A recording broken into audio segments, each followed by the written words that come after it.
Hey friends, happy Thursday morning. It is going to be a beautiful, beautiful day. Check out that sunrise behind me. Hey guys, I wanted to share something that was on my heart this morning, something that's had me smiling since last night. I got a text last night that Alicia at Shoe Sensation had put out a bin and some flyers and is collecting socks for a One Sole Purpose project. That project is to provide a new pair of shoes to every elementary child in our Title I school districts in Pulaski County. And as you can imagine, that takes quite a lot of effort.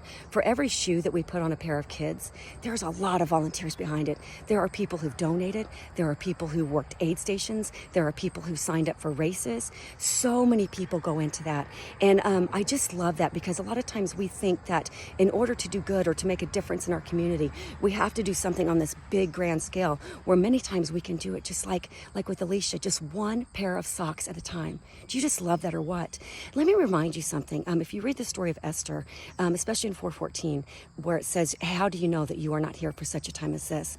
Esther realized that she was in the palace for a purpose. She realized that she was at the very place, at the very time where God could use her. He used her on a grand scale. She went to the king. She prayed. She went to the king, and doing so could have lost her life, definitely lost her position as a queen. But she did it knowing that she was there for a purpose, to serve God above everything else. And because of her actions, the Jews were saved. And guys, we may not be in a position where we can save a whole ton of people, but everybody's in a position where they can help one person. Even if it's just by a pair of socks, even if it's, I remember years and years ago, a 16-year-old standing at a payphone crying over the phone because I had gotten lost. I was out of gas and I couldn't get home, and I was crying to my mom. We didn't have debit cards, we didn't have anything, and a complete stranger said, hey, take this $10.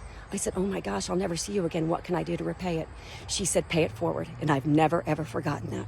So pay it forward today in a small way, guys. Happy Thursday.